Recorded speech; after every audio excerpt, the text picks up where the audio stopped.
வேதம் கேட்போம். நியாயாதிபதிகள் 10ஆம் அதிகாரம். அபிமெலேக்குக்கு பின்பு தோதோவின் மகனாகிய பூவாவின் குமாரன் தோலா என்னும் இசக்கார் கோத்திரத்தான் இஸ்ரவேலை ரட்சிக்க எழும்பினான்.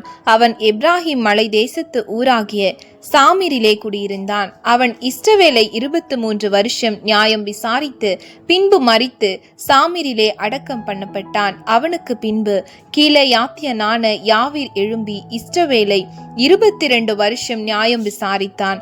30 கழுதை குட்டிகளின் மேல் ஏறும் 30 குமாரர் அவனுக்கு இருந்தார்கள். அவர்களுக்கு 30 ஊர்களும் இருந்தது. கீலேயா தேசத்தில் இருக்கிற அவைகளுக்கு இந்நாள் வரைக்கும் யாவீரின் கிராமங்கள் என்கிற பேர் இருக்கிறது.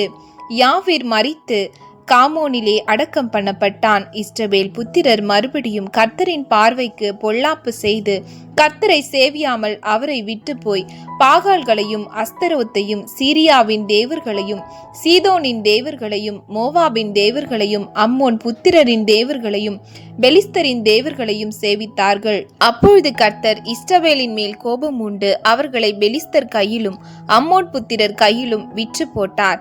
அவர்கள் அந்த வருஷம் முதற்கொண்டு 18 வருஷமாய் யோர்தானுக்கு அப்பாலே கீலேயாத்தில் உள்ள எமோரியரின் தேசத்தில் இருக்கிற இஸ்ரவேல் புத்திரரை எல்லாம் நெருக்கி ஒடுக்கினார்கள்.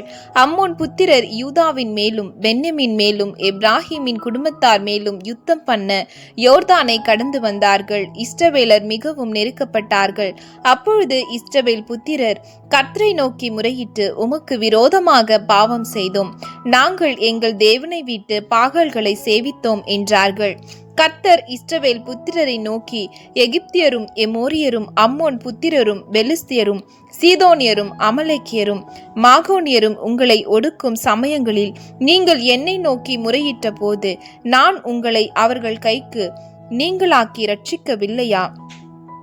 அப்படி இருந்தும் நீங்கள் என்னை விட்டு அந்நிய தேவர்களை சேவித்தீர்கள். ஆகையால் இனி உங்களை ரட்சியேன். நீங்கள் போய் உங்களுக்காக தெரிந்து கொண்ட தேவர்களை நோக்கி முறையிடுங்கள், அவைகள் உங்கள் ஆபத்தின் காலத்தில் உங்களை ரட்சிக்கட்டும் என்றான். இஸ்ரவேல் புத்திரர் கர்த்தரை நோக்கி, பாவம் செய்தோம், தேவரீர் உம்முடைய பார்வைக்கு நலமானதை எங்களுக்கு செய்யும், இன்றைக்கு மாத்திரம் எங்களை ரட்சித்தருளும் என்று சொல்லி அந்நிய தேவர்களை தங்கள் நடுவிலிருந்து விலக்கிவிட்டு கர்த்தருக்கு ஆராதனை செய்தார்கள். அப்பொழுது அவர் இஸ்ரவேலின் வருத்தத்தை பார்த்து மனதுருகினார். அம்மோன் புத்திரர் கூட்டம் கூடி கீலேயாத்திலே பாளையம் இறங்கினார்கள். இஸ்ரவேல் புத்திரரும் கூடிக்கொண்டு மிஸ்பாவிலே பாளையம் இறங்கினார்கள். அப்பொழுது கீலேயாத்தின் ஜனங்களும் பிரபுக்களும் ஒருவரை ஒருவர் நோக்கி, அம்மோன் புத்திரர் மேல் முந்தி யுத்தம் பண்ண போகிற மனுஷன் யார்? அவனே கீலேயாத்தின் குடிகளுக்கெல்லாம் தலைவனாய் இருப்பான் என்றார்கள்.